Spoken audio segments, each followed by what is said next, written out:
नमस्कार विद्यार्थी मित्र मैत्रिणींनो, स्वागत आहे तुमचे डेली करंट अफेअर्स या आपल्या यूट्यूब चॅनलवरती। आज आहे 7 एप्रिल 2025 आणि आजच्या जेवढ्याही महत्त्वाच्या चालू घडामोडी असतील त्या आपण या व्हिडिओच्या माध्यमातून बघणार आहोत।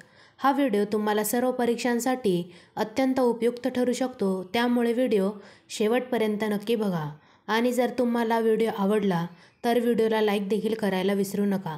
चला तर मग सेशनला सुरुवात करूया। प्रश्न पहिला आहे, मनोज कुमार यांचे नुकतेच निधन झाले, ते कोणत्या क्षेत्रातील प्रसिद्ध व्यक्तिमत्व होते? या प्रश्नाचे योग्य उत्तर आहे पर्याय क्रमांक सी, अभिनय आणि दिग्दर्शन। आपल्या सर्वांनाच माहिती आहे की मनोज कुमार हे अभिनय आणि दिग्दर्शनाशी संबंधित होते। मनोज कुमार यांचे वयाच्या 87व्या वर्षी निधन झाले। ते भारतीय चित्रपटसृष्टीतील प्रसिद्ध अभिनेते होते। मनोज कुमार हे भारत कुमार या नावाने देखील ओळखले जात। मनोज कुमार यांचे पूर्ण नाव हरिकिशन गिरी गोस्वामी होते। त्यांनी दिग्दर्शन आणि निर्मिती क्षेत्रात देखील काम केले होते।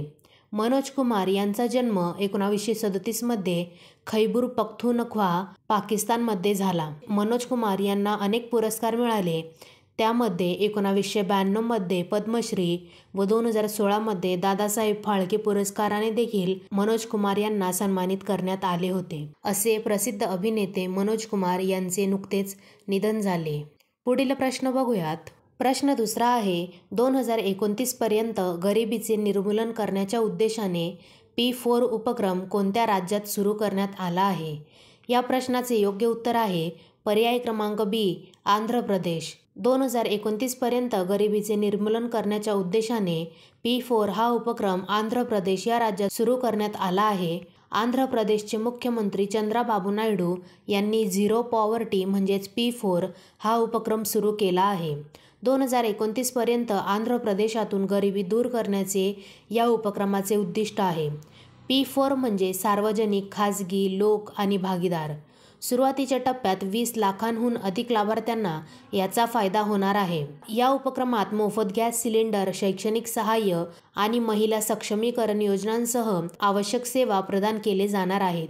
यातील वंचित लाभार्थ्यांची ओळख बंगारू कुटुंबम म्हणजेच सुवर्ण कुटुंब या नावाने झाली आहे। आता आपण आंध्र प्रदेशबद्दल जाणून घेऊयात। आंध्र प्रदेशची राजधानी आहे अमरावती। येथील राज्यपाल आहेत सय्यद अब्दुल नझीर। मुख्यमंत्री आहेत एन चंद्राबाबू नायडू, जे की TDPचे आहेत। येथील विधान परिषदेमध्ये एकूण जागा आहेत 58, विधानसभेमध्ये जागा आहेत 175, राज्यसभेच्या एकूण जागा आहेत 11 व लोकसभेच्या एकूण जागा आहेत 25। पुढील प्रश्न बघूयात। प्रश्न तिसरा आहे, कोणता देश 81व्या इंटरनॅशनल एअर ट्रान्सपोर्ट असोसिएशन म्हणजेच IATA वार्षिक सर्वसाधारण सभा आयोजित करणार आहे? या प्रश्नाचे योग्य उत्तर आहे पर्याय क्रमांक ए, भारत। भारत हा 81व्या इंटरनॅशनल एअर ट्रान्सपोर्ट असोसिएशन म्हणजेच IATA वार्षिक सर्वसाधारण सभा आयोजित करणार आहे। 81व्या इंटरनॅशनल एअर ट्रान्सपोर्ट असोसिएशनची वार्षिक सर्वसाधारण सभा आणि वर्ल्ड एअर ट्रान्सपोर्ट समिट 1 ते 3 जून 2025 रोजी भारतात आयोजित केले जाणार आहे। नवी दिल्लीतील भारत मंडपम कन्व्हेन्शन सेंटरमध्ये याचे आयोजन केले जाईल। याचे यजमान इंडिगो एअरलाईनकडे आहे। आता आपण इंटरनॅशनल एअर ट्रान्सपोर्ट असोसिएशनबद्दल जाणून घेऊयात। ही जगभरातील विमान कंपन्यांचे प्रतिनिधित्व करणारी एक आंतरराष्ट्रीय व्यापार संघटना आहे, जी 80% पेक्षा जास्त हवाई वाहतुकीचे प्रतिनिधित्व करते। याची स्थापना 1945 मध्ये झाली। IATAचे मुख्यालय मॉन्ट्रियल, कॅनडा येथे आहे। यामध्ये सदस्यता 120 देशांमधील 290 विमान कंपन्या सदस्य आहेत। याचे उद्दिष्ट आहे हवाई सेवांची सुरक्षितता, सुरक्षा आणि विश्वासार्हता सुनिश्चित करण्यासाठी सहकार्याला प्रोत्साहन देणे। पुढील प्रश्न बघूयात। प्रश्न चौथा आहे, माधवपूर मेळा कोणत्या राज्यात आयोजित केला जातो? या प्रश्नाचे योग्य उत्तर आहे पर्याय क्रमांक बी, गुजरात। माधवपूर मेळा हा गुजरात या राज्यात आयोजित केला जातो। गुजरातमधील पोरबंदरमध्ये दरवर्षी एप्रिलच्या पहिल्या आठवड्यात माधवपूर मेळा साजरा केला जातो। हा मेळा भगवान कृष्ण आणि रुक्मिणीच्या विवाहाच्या स्मरणार्थ साजरा केला जातो। अरुणाचल प्रदेशातील मिश्मी जमाती रुक्मिणीला अरुणाचलमधील मानते, म्हणून ही जत्रा मिश्मी जमातीशीही संबंधित आहे। गुजरात आणि ईशान्येकडील राज्ये, विशेषतः अरुणाचल प्रदेश आणि मणिपूर येथील कलाकारांद्वारे लोकसंगीत, नृत्य आणि नाटक सादर केले जातात. यामध्ये रुक्मिणी हरण यांसारखी लोकनाट्ये आणि इतर पारंपरिक नृत्यांचा समावेश आहे. आता आपण इतर राज्यातील प्रमुख जत्रा बघूयात. पुष्कर मेळा जो की राजस्थानमध्ये आयोजित केला जातो. सोनपूर जत्रा ही बिहारमध्ये आयोजित केली जाते व हेमिस गोंपा फेअर हे लडाखमध्ये आयोजित केले जातात. पुढील प्रश्न बघूयात. प्रश्न 5वा आहे, सागरमाला प्रकल्प भारत सरकारने कोणत्या वर्षी सुरू केला होता? या प्रश्नाचे योग्य उत्तर आहे पर्याय क्रमांक बी 2015. सागरमाला प्रकल्प हा भारत सरकारने 2015मध्ये सुरू केला होता. या प्रकल्पाला आता 2025मध्ये 10 वर्षे पूर्ण झाली आहेत. सागरमाला प्रकल्पाला 25 मार्च 2015 रोजी केंद्रीय मंत्रिमंडळाने मंजुरी दिली होती. आता आपण सागरमाला प्रकल्पाबद्दल जाणून घेऊयात. हे बंदरे शिपिंग आणि जलमार्ग मंत्रालयाने लॉन्च केले होते. देशाच्या लॉजिस्टिक क्षेत्राची कामगिरी सुधारणे हा त्याचा उद्देश आहे. हे सागरी अमृतकाल व्हिजन 2047 अंतर्गत आणले गेले, ज्याचे उद्दिष्ट 2047 पर्यंत भारताला सागरी लीडर बनविणे आहे. सागरमाला अंतर्गत 839 प्रकल्पांचे उद्दिष्ट होते, त्यापैकी 272 पूर्ण झाले आहेत. सरकारने मार्च 2025मध्ये सागरमाला कार्यक्रमाचा दुसरा टप्पा सुरू केला आहे. सागरमाला 2.0 हा पुढील दशकात सागरी क्षेत्रातील पायाभूत सुविधांच्या वाढीला आणि गुंतवणुकीला चालना देणे हे सागरमाला 2.0चे उद्दिष्ट आहे. सरकारने या टप्प्यासाठी 40,000 कोटींचे बजेट दिले आहे. पुढील 10 वर्षात 12 लाख कोटी गुंतवणुकीचे याद्वारे लक्ष ठेवले गेले आहे. पुढील प्रश्न बघूयात. प्रश्न 6वा आहे, हनातलांगपुई नावाची स्वच्छता मोहीम कोणत्या राज्यात सुरू करण्यात आली आहे? या प्रश्नाचे योग्य उत्तर आहे पर्याय क्रमांक सी मिझोराम. हनातलांगपुई नावाची स्वच्छता मोहीम मिझोराम या राज्यात सुरू करण्यात आली आहे. अलीकडेच मिझोराम सरकारने ऐझॉलमध्ये हनातलांगपुई ही वर्षभराची स्वच्छता मोहीम सुरू केली आहे. ही मोहीम ऐझॉल महानगरपालिका आणि सेंट्रल यंग मिझो असोसिएशनद्वारे चालवली जात आहे. या मोहिमेचा मुख्य उद्देश ऐझॉल शहरातील दीर्घकालीन कचरा व्यवस्थापन आणि स्वच्छता सुधारणे आहे. ही स्वच्छता मोहीम मार्च 2026 पर्यंत सुरू राहणार आहे. आता आपण मिझोरामबद्दल जाणून घेऊयात. याची राजधानी आहे ऐझवाल. मिझोरामचे राज्यपाल आहेत व्ही.के. सिंग. येथील मुख्यमंत्री आहेत लाल दुहोमा, जे की ZPMचे आहे. मिझोरामच्या विधानसभेच्या एकूण जागा आहेत 40. मिझोराममध्ये राज्यसभेची 1 जागा आहे व लोकसभेची देखील 1 जागा आहे. पुढील प्रश्न बघूयात. प्रश्न 7वा आहे, हरियाणा सरकारने भिवानी जिल्ह्यातील कोणत्या 2 हडप्पा सभ्यता स्थळांना संरक्षित पुरातत्व स्थळ म्हणून घोषित केले आहे? या प्रश्नाचे योग्य उत्तर आहे पर्याय क्रमांक बी मीताथल आणि तिघराना. हरियाणा सरकारने भिवानी जिल्ह्यातील मीताथल आणि तिघराना या 2 हडप्पा सभ्यता स्थळांना संरक्षित पुरातत्व स्थळ म्हणून घोषित केले आहे. हरियाणा सरकारने ही स्थळे हरियाणा प्राचीन आणि ऐतिहासिक स्मारके आणि पुरातत्व स्थळे आणि अवशेष अधिनियम 1964 अंतर्गत संरक्षित पुरातत्व स्थळ म्हणून घोषित केले आहेत. ही स्थळे सिंधू सरस्वती संस्कृतीचा भाग आहेत आणि 4400 वर्षांपेक्षा जुनी आहेत. तिघराना येथे प्री-सिसवाल, प्री-हडप्पा आणि उत्तर हडप्पा वसाहतींमधील अवशेषांचा शोध लागला आहे. मणी आणि हिरव्या कार्नेलियन बांगड्यांची उपस्थिती येथे आहे. मणी बनविण्याचा आणि दागिने उत्पादनाचा भरभराटीचा उद्योग या स्थळांमध्ये दिसून येत आहे. पुढील प्रश्न बघूयात. प्रश्न 8वा आहे, भारत-चीन यांच्यातील राजनैतिक संबंध किती वर्षांचे आहेत व हे सांगण्यासाठी चीनी विद्वान विश्वभारती विद्यापीठाला भेट देणार आहेत? या प्रश्नाचे योग्य उत्तर आहे पर्याय क्रमांक सी 75 वर्षे. भारत आणि चीन यांच्यातील राजनैतिक संबंध 75 वर्षांचे आहे. भारत आणि चीन यांच्यातील राजनैतिक संबंधांना 75 वर्षे पूर्ण झाल्याबद्दल चीन दूतावासाने नवी दिल्लीतील ताज पॅलेस हॉटेलमध्ये भव्य स्वागत समारंभ आयोजित केला होता. भारत चीनला मान्यता देणाऱ्या पहिल्या देशांपैकी एक होता आणि 1 एप्रिल 1950 रोजी या 2 देशांनी औपचारिकपणे राजनैतिक संबंध प्रस्थापित केले होते. भारत आणि चीन यांच्यातील संबंधांना 1954च्या पंचशील कराराने आधार दिला, ज्यामध्ये शांततापूर्ण सहअस्तित्व आणि परस्परांच्या हद्दीत न पडण्याचा नियम होता. आज भारत आणि चीन यांच्यातील संबंध गुंतागुंतीचे आणि आव्हानात्मक आहेत, पण दोन्ही देश अनेक क्षेत्रात सहकार्य करत आहे. पुढील प्रश्न बघूयात.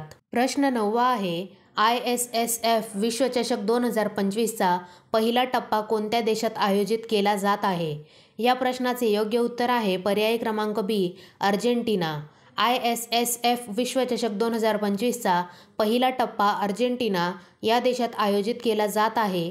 ISSF विश्वचषक 2025चा पहिला टप्पा अर्जेंटिनामधील ब्युनोस आयर्स येथे 1 ते 11 एप्रिल 2025 दरम्यान आयोजित केला जात आहे. यामध्ये ज्या स्पर्धा होणार आहेत त्या आहेत रायफल, पिस्तूल आणि शॉटगन यांच्या येथे स्पर्धा होणार आहेत. पिस्तूल नेमबाज मनू भाकर ISSF विश्वचषक 2025मध्ये भारतीय नेमबाजी संघाचे नेतृत्व करत आहे. ती 35 सदस्यीय भारतीय संघाचे नेतृत्व करत आहे.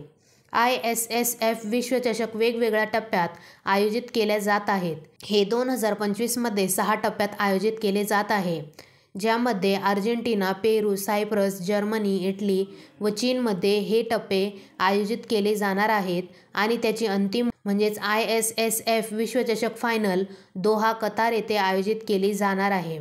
आता आपण ISSF विश्वचषकाबद्दल जाणून घेऊयात.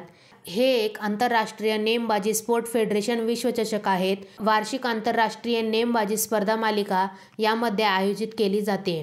आंतरराष्ट्रीय नेमबाजी क्रीडा महासंघाद्वारे ही स्पर्धा आयोजित केली जाते. पुढील प्रश्न बघूयात. प्रश्न 10वा आहे, 47व्या junior girls national handball championship 2025मध्ये विजेतेपद कोणी जिंकले? या प्रश्नाचे योग्य उत्तर आहे पर्याय क्रमांक सी, उत्तर प्रदेश. उत्तर प्रदेशने 47व्या junior girls national handball championship 2025चे विजेतेपद जिंकले आहे. उत्तर प्रदेशातील लखनौ येथे 47वी junior girls national handball championship 2025 आयोजित करण्यात आली होती. यामध्ये 1 नंबरला राहिले उत्तर प्रदेश, त्यानंतर 2 नंबरला हिमाचल प्रदेश व 3 नंबरला राजस्थान विजयी ठरले. ही स्पर्धा हँडबॉल फेडरेशन ऑफ इंडियाने आयोजित केली होती. 46वी ज्युनियर गर्ल्स नॅशनल हँडबॉल स्पर्धा 2024मध्ये तामिळनाडू येथे आयोजित करण्यात आली होती. आता आपण हँडबॉल फेडरेशन ऑफ इंडियाबद्दल जाणून घेऊयात. हे भारतातील हँडबॉल, बीच हँडबॉल आणि व्हीलचेअर हँडबॉलच्या प्रशासन आणि विकासासाठी काम करते. याची स्थापना 1971मध्ये झाली व याचे सध्याचे अध्यक्ष आहेत दिग्विजय चौटाला. पुढील प्रश्न बघूयात. प्रश्न 11 आहे, जागतिक आरोग्य दिन केव्हा साजरा केला जातो? या प्रश्नाचे योग्य उत्तर आहे पर्याय क्रमांक डी, 7 एप्रिल. जागतिक आरोग्य दिन हा आजच्याच दिवशी म्हणजे 7 एप्रिल रोजी साजरा केला जातो. जागतिक आरोग्य संघटनेच्या पहिल्या आरोग्य सभेमध्ये 1948मध्ये जागतिक आरोग्य दिन साजरा करण्याचा निर्णय घेण्यात आला. 1950मध्ये हा दिन प्रथम साजरा करण्यात आला. WHOने घोषित केलेल्या 11 जागतिक आरोग्य अभियानांपैकी हे एक आहे. या दिवसाचा मुख्य उद्देश लोकांना आरोग्याबद्दल जागरूक करणे आणि निरोगी जीवनशैली स्वीकारण्यास प्रोत्साहन देणे आहे. हा दिवस लोकांना आरोग्याच्या समस्यांबद्दल जागरूक करतो आणि त्यांना निरोगी जीवनशैली स्वीकारण्यास प्रोत्साहन देतो. या वर्षीची 2025ची थीम आहे हेल्दी बिगिनिंग्स होपफुल फ्युचर्स, म्हणजेच निरोगी सुरुवात आशादायक भविष्य ही या वर्षीची जागतिक आरोग्य दिनाची थीम आहे. मागील वर्षीची 2024ची थीम होती माय हेल्थ माय राईट, म्हणजेच माझे आरोग्य माझा हक्क. आता आपण WHOबद्दल जाणून घेऊयात. WHO जागतिक आरोग्य संघटना, जी संयुक्त राष्ट्रांची एक विशेष संस्था आहे, ती आंतरराष्ट्रीय स्तरावर सार्वजनिक आरोग्यासाठी काम करते. WHOची स्थापना 7 एप्रिल 1948 रोजी करण्यात आली. याचे मुख्यालय जिनेवा, स्वित्झर्लंड येथे आहे. पुढील प्रश्न बघूयात. शेवटचा प्रश्न क्रमांक 12 आहे, नोवाक जोकोविचचा पराभव करून मियामी ओपन 2025मध्ये पुरुष एकेरीचे विजेतेपद कोणी जिंकले? या प्रश्नाचे योग्य उत्तर आहे पर्याय क्रमांक डी, याकुब मेन्सिक. नोवाक जोकोविचचा पराभव करून मियामी ओपन 2025मध्ये पुरुष एकेरीचे विजेतेपद याकुब मेन्सिक यांनी जिंकले आहे. महिला एकेरीत अरिना सबलेंकाने जेसिका पेगुला हिचा पराभव केला. मियामी ओपन अमेरिकेतील मियामी येथे आयोजित करण्यात आले होते. हा 2025 ATP टूर आणि WTA टूरचा भाग आहे. आता आपण ATP टूरबद्दल जाणून घेऊयात. ATP टूर ही पुरुषांच्या व्यावसायिक टेनिस स्पर्धांची मालिका आहे. असोसिएशन ऑफ टेनिस प्रोफेशनल्स ATPद्वारे ही आयोजित केली जाते. आता आपण WTA टूरबद्दल जाणून घेऊयात. महिलांच्या व्यावसायिक टेनिस स्पर्धांची ही एक मालिका आहे. महिला टेनिस असोसिएशन WTAद्वारे हे आयोजित केले जाते. विद्यार्थी मित्र मैत्रिणींनो, अशा प्रकारे इथे आपले संपूर्ण प्रश्न झालेले आहेत. मी आशा करते तुम्हाला सर्व प्रश्न समजले असतील. तुम्हाला सर्व प्रश्न कसे वाटले मला नक्की कमेंट करून सांगा. आणि जर तुम्हाला हा व्हिडिओ आवडला असेल तर व्हिडिओला लाईक व शेअर करायला देखील विसरू नका.